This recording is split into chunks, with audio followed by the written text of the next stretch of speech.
a esos que callaron, no se enteraron, no supieron, no vieron, no escucharon nada sobre García Luna cuando estuvieron cercanos a García Luna. Mencioné un par de nombres, más allá de Vicente Fox y de Felipe Calderón. Mencioné a Javier Lozano, que aquí en Sin Censura, en algún momento, defendió a Genaro García Luna. Y a Roberto Gil Suárez, que fue cercanísimo a Felipe Calderón, de ese círculo íntimo, y que anduvo muy activo también en tiempos de cabeza de vaca y en Tamaulipas. Fíjense cómo son las cosas. Coincidencias, el destino. Pero hoy con Ciro Gómez Leiva, fue hoy, ¿no, Toño?, que apareció Roberto Gil Suárez. Me parece que sí, hoy estuvo ahí en las pantallas. Fíjense cómo son las cosas. A lo mejor fue una comunicación telepática.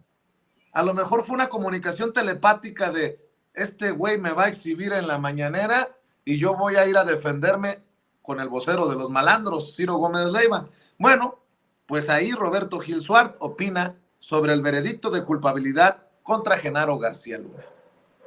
Qué bueno. García Luna, una semana después. Una semana. Voy a partir del veredicto. Sí, pues no hay un veredicto que determina que García Luna, Genaro García Luna, es culpable de 5 delitos. Obviamente existe un mecanismo, un recurso para impugnar esa determinación. Es una cuestión técnica, pero voy a partir de que ese veredicto tiene base. Estuve buscando registros, Ciro Manuel, sobre altos mandos, altas autoridades mexicanas que hubiesen sido detenidos para efectos de enjuiciamiento en Estados Unidos. Encontré 2 casos. Uno fue por sedición. Fue detenido en Estados Unidos, inició su juicio y murió en espera de veredicto. El segundo es García Luna, en el que ya conocemos la historia. El primero fue Victoriano Huerta, Ciro, que muere en prisión esperando su juicio por cirrosis hepática, acusado de colaboración con los nazis. El segundo es García Luna, acusado por 5 delitos, entre ellos conspiración para el trasiego de drogas hacia Estados Unidos.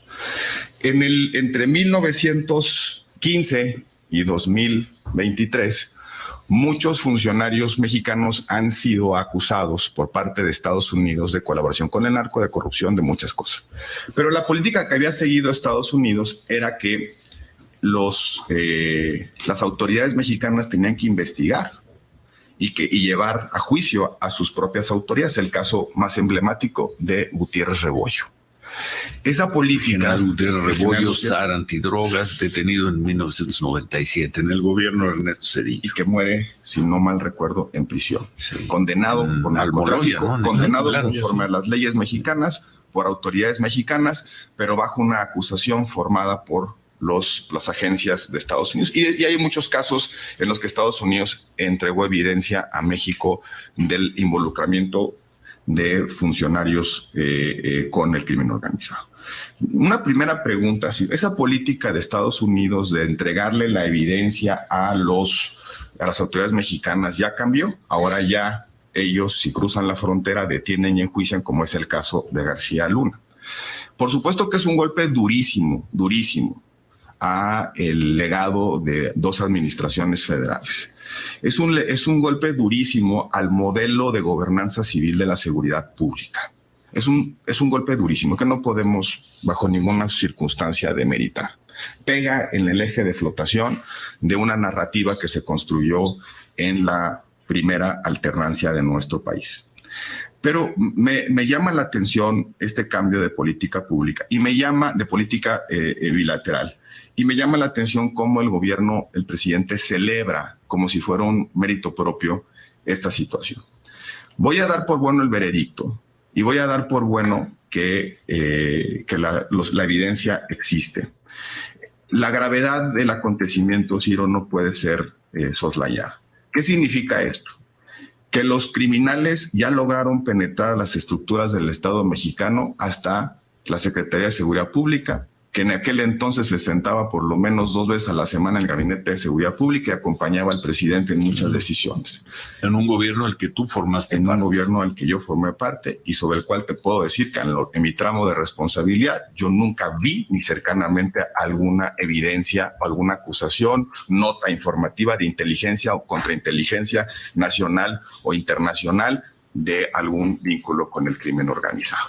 Si lo tuvieran Nada nuevo en el programa de Ciro Gómez Leiva. Roberto Gil Suart niega calderónicamente haber escuchado, haber visto, haber leído, haber sabido algo sobre Genaro García Luna, declarado culpable por un jurado en Estados Unidos de vínculos con el narcotráfico. ¿Qué les queda? ¿Qué les queda? Lo mismo dijo Krill. Y lo mismo dirán uno por uno de Calderón para abajo. Por eso es tan relevante que el presidente Andrés Manuel López Obrador hoy de plano, en respuesta a nuestro planteamiento, diga que venga Calderón, aquí está la mañanera y no va a haber preguntas, que venga nada más a hacer su aclaración. A ver si con un par de Bacardís se envalentona Felipe Calderón y lo vemos en Palacio Nacional, aunque como diría el príncipe de la canción, al que también, por cierto, le gustaba el chupirul, lo dudo, pero lo dudo. Bueno, déjeme saludar en estos momentos al doctor Santiago Nieto, ex titular de la Unidad de Inteligencia Financiera del Gobierno de México, de la Secretaría de Hacienda y Crédito Público y actual encargado de despacho de la Procuraduría General de Justicia en el estado de Hidalgo. Le agradezco mucho, doctor, que llegue a la cita con la audiencia de Sin Censura. Te mando un abrazo, Santiago. Un abrazo, Vicente. Saludo a ti, a tu auditorio. Mucho gusto estar escuchando y compartiendo esta mañana.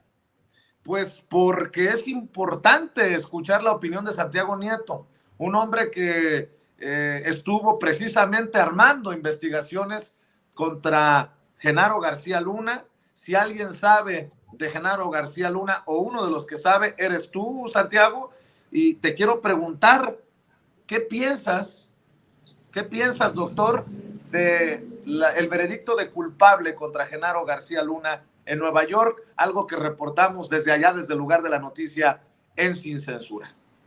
Bueno, yo creo que es un hecho histórico, no solamente para Estados Unidos, sino también para México. Hay que recordar que si bien el veredicto se da por estos 5 cargos, incluyendo conspiración y estupefacientes a Estados Unidos, y se da en una corte norteamericana en el distrito este de Nueva York, también hay que recordar que México colaboró en esta investigación y se entregó información a las autoridades norteamericanas, así como las autoridades norteamericanas nos dieron en su momento información, particularmente a la Unidad de Inteligencia Financiera, respecto a García Luna. Y me creo que es importante señalarlo. Se trata, por supuesto, de un triunfo de la justicia norteamericana, pero también de la mexicana. Y eso es la razón por la cual el presidente López Obrador ha sido tan enfático en este caso. Primero porque efectivamente se echa por tierra la idea de que los sexenios de Fox y de Calderón habían tenido una idea de combatir el narcotráfico. Toda la narrativa de Felipe Calderón para tratar de legitimar el proceso electoral del 2006 siguió la pauta de un ataque hacia los grupos de la delincuencia organizada. Pero fue...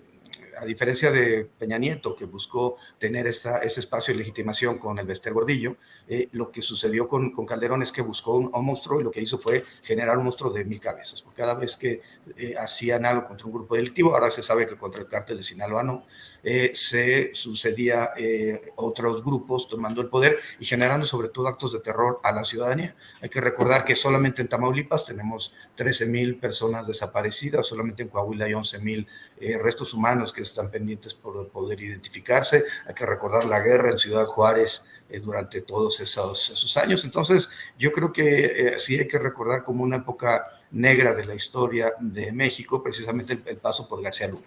Ahora, respecto a los cargos, ya ha sido declarado culpable y esto implicará que para el 27 de junio se tendrá que emitir la sentencia condenatoria.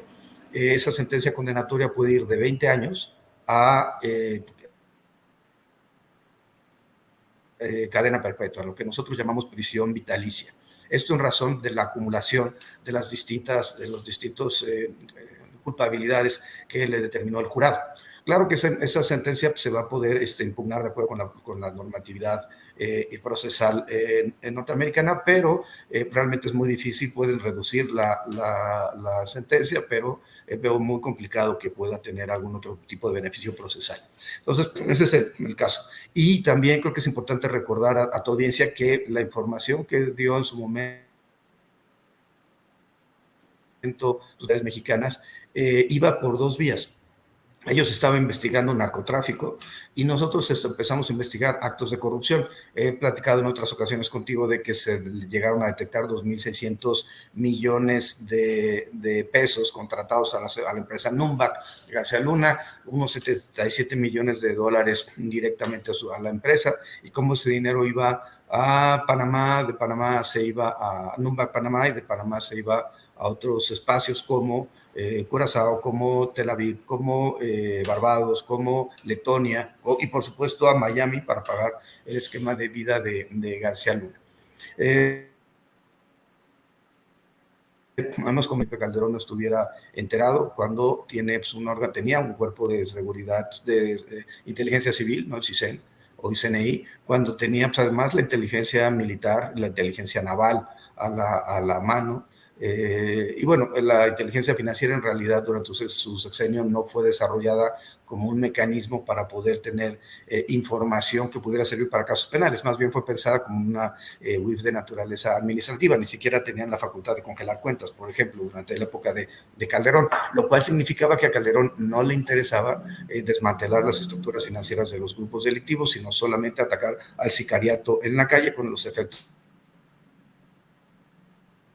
que ya es algo ordinario que se dé información. Pues bueno, mi experiencia es que efectivamente sí, nosotros recibimos información de García Luna, también la transmitimos, recibimos información, por ejemplo, de Cabeza de Vaca y de sus familiares, también también entregamos información a las autoridades norteamericanas cuando se nos pidió, pienso en Romero de Champs, inclusive, también hubo un intercambio de información a través de un sistema que se llama el Grupo Egmont. El Grupo Egmont permite, por el principio de reciprocidad, el principio de transparencia, solicitar información de manera formal, pero digamos fuera de juicio, a las UIF del mundo, y en el caso de la UIF mexicana, que puede presentar denuncias, pues presentar denuncias como las dos que presentamos en contra de García Luna, en contra de Cárdenas Palomino, en contra de García Pequeño, entre otros casos. Ahorita pensando en Hidalgo, pues también recibimos información, ahí no de la autoridad norteamericana, sino del sistema financiero, de esa transferencia de 151 millones de dólares que recibió la Universidad Autónoma del Estado de Hidalgo y que nunca pudieron comprobar, y durante varios años estuvo congelado todo ese recurso. Entonces, tendrá que enfrentar la demanda civil que está en los tribunales de Florida. Esta demanda que planteó el Estado mexicano por conducto de la UIF y que planteó originariamente la devolución de unos 250 millones de dólares. Después mi sucesora ha hablado que se aumentó los datos de investigación hasta 700. Eran 250 lo de Estados Unidos, más 200 millones lo que había facturado con Numbac. Ahí habría que sumar el gobierno de Mancera, pero al final del día pues, se trata de cantidades muy importantes. Y en ese sentido, pues la defensa planteó un motion to dismiss, una especie de solicitud de desechamiento. El juzgado no les hizo caso, no compró el argumento y ellos tuvieron que apelar, y estamos esperando que para finales de marzo se resuelva por parte de los tribunales de apelación en Florida este tema para que pueda continuar el procedimiento para la extinción con insisto de 250 más 200, 450 millones de dólares, pero bueno, mi sucesor ya habla de 700 millones de dólares. Haya sido, sea la cantidad que sea, creo que debemos ver con absoluta claridad que se trató de recursos que de cualquier forma un servidor público de esas características no podría tener y que coincide con lo que hemos visto en los actos de corrupción. Coincide con las 32 naves entre yates y ferries que tenía Roberto Borges, que considera más grande que algún municipio del estado de Chihuahua como César Duarte. Coincide con la introducción de ganado menor de Nueva Zelanda a Nayarit por Roberto Sandoval. Por cierto, su fiscal, Beite, es una de las personas que declaran en contra de García Luna y que tenían pues, a su cargo pues, la operación para que el cártel de Sinaloa pudiera moverse libremente en México y hasta el ingreso a los Estados Unidos. Y sí, bueno, coincide también de lo que hizo Javier Duarte, los 34,000 millones, coincide en estas 23 empresas fachada que Karime Macías tenía en Veracruz, en el DIF de Veracruz para sacar recursos, o coincide también lo que recientemente vimos en Hidalgo con la estafa siniestra. Fue un mecanismo de operación y creo que pues, es importante que eso lo tengamos muy claro para que no se vuelva a repetir. Sé que tiene el tiempo complicado, doctor, pero quiero hacerle dos preguntas.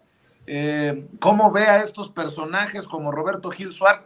No sé si le avisaron que lo estaba también exhibiendo en la mañanera su servidor, pero fue con Ciro Gómez Leiva a decir lo mismo que ha dicho Felipe Calderón, lo mismo que han dicho todos. Nadie vio, nadie escuchó, nadie leyó, nadie supo. Y aquí la pregunta es, no es si les creemos o no les creemos, porque no es creíble esa versión que nadie se dio cuenta, sino que ¿qué debe de ocurrir de aquí en adelante? Porque estos personajes, desde mi perspectiva, obviamente, son cómplices, por lo menos por omisión, doctor. Y a ver, hay una serie de personajes vinculados con el PAN que estuvieron apoyando en su momento a García Luna y después a Cabeza de Vaca, también hay que decirlo. Y los dos, por supuesto, se encuentran con procesos, uno en México, otro como Estados Unidos, como Cabeza de Vaca se encuentra en México en este momento con los procesos ante la Fiscalía General de la República con las órdenes de aprehensión. Sí, yo no había visto digamos, la entrevista, escuché lo que tú habías planteado y bueno, pues nada más habría que decir que Victoriano Huerta murió en 1916 en El Paso, Texas, efectivamente en la cárcel, pero que el nazismo no existía. El nazismo se constituye en 1933 en Bavaria, con la creación pues, sí, del Partido Nacional Socialista que llega al poder en esa época, después de estancia a nivel local. Es decir, que pues es mentira que Estados Unidos hubiera juzgado a Victoriano Huerta por apoyo a los nazis, por algo muy sencillo, los nazis aún no existían. Entonces, que no vengan a dorar la píldora, lo importante es que sí habrá evidentemente pues, mecanismos, también las autoridades tendrán que desarrollar los procesos de investigación y bueno, pues hay que ir avanzando en generación de un mecanismo de justicia que nos permita lo que sucedió durante esos años. Y me refiero sí a García Luna y a la relación con la delincuencia organizada, pero también pienso en los temas de corrupción que se dieron en puentes, en carreteras, en vivienda, en salud, durante pues, las administraciones de Vicente Fox, de Felipe Calderón y de Enrique Peña Nieto, lo cual evidentemente pues, generó las condiciones, el medio ambiente, que llevaría al triunfo del presidente López Obrador en 2018, ya que al día de hoy tengamos 22 estados gobernados por Morena, uno por un aliado, San Luis Potosí, el Verde Ecologista, y por supuesto que el Estado de México a Morena en las elecciones de este año, lo cual implicaría pues 24 de 32 entidades federativas. Creo que hay que ver qué es lo que está sucediendo en el país, una transformación importante, una perspectiva de voltear a ver hacia lo social. esto es también relevante, democracia directa más democracia representativa, derechos sociales más los derechos individuales, y esos eran temas que estaban absolutamente alejados de la política institucional en la época de la transición. Yo creo que una de las cosas, por ejemplo, que Lorenzo y Ciro no alcanzaron a entender es que las dos primeras alternancias en el gobierno federal no tienen nada que ver con lo que sucedió después con la irrupción del López Obradorismo, que lo que plantea es una reivindicación en temas de combate a la corrupción, en temas de reducir las desigualdades sociales, en temas de fortalecimiento de la democracia directa como un mecanismo para poder tener acceso a decisiones de carácter popular votadas a lo largo y ancho de la República Mexicana, y es finalmente lo que notó de la reforma electoral. Creo que pues, tenemos que avanzar, evidentemente, y pues hay que ir construyendo los mejores espacios para poder revisar lo que sucedió en los temas de corrupción, aunque ya esté prescrito, revisar la colaboración del gobierno de Felipe Calderón en la vinculación con los grupos delictivos, a pesar de que el discurso era exactamente lo opuesto. Y tercero, pues evidentemente, pues ver cómo vamos mejorando y logrando esta transformación que está en marcha en México. Doctor, y este planteamiento se lo hice al presidente Andrés Manuel López Obrador porque pues para muchos es sorprendente lo que dice Pablo Gómez, el actual titular de la Unidad de Inteligencia Financiera, a la que tú dirigiste antes de que llegara él, que nada más han encontrado una cuenta de García Luna con 21,000 pesos, si recuerdo bien, en México, y que el dinero de su círculo cercano no va más allá de 25 millones de pesos, si la memoria no me traiciona. Yo le decía al presidente Andrés Manuel López Obrador, hoy con lo que hemos sabido en el juicio, con lo que el presidente expone en la mañanera y con lo que sabemos que no se dijo en el juicio, no hay elementos para replantearnos esto con lo que ha sido congruente el presidente de no juicio a expresidentes, pero pues ya ni juicios, investigaciones, una instrucción directa a la Unidad de Inteligencia Financiera para que se investigue a Vicente Fox, a Felipe Calderón directamente por lo que hemos sabido en el juicio contra Genaro García Luna, insisto, dejarlo hacer lo que básicamente él quisiera en estos 2 sexenios panistas. ¿Tú qué piensas, doctor, de este planteamiento que le hago al presidente? Él dice que hay que esperar a ver si García Luna canta, pero yo creo que hay suficiente para empezar mínimo con la idea de la Comisión de la Verdad. Escucho tus opiniones, doctor, para cerrar. Sí, siempre lo hemos platicado en el tema de, yo soy un convencido de que si hay una buena parte, que además ya está prescrito a los 10 años, por tanto, en este momento se podría hacer una revisión de 2013 para acá, pero ya estaría fuera el sexenio de Felipe Calderón.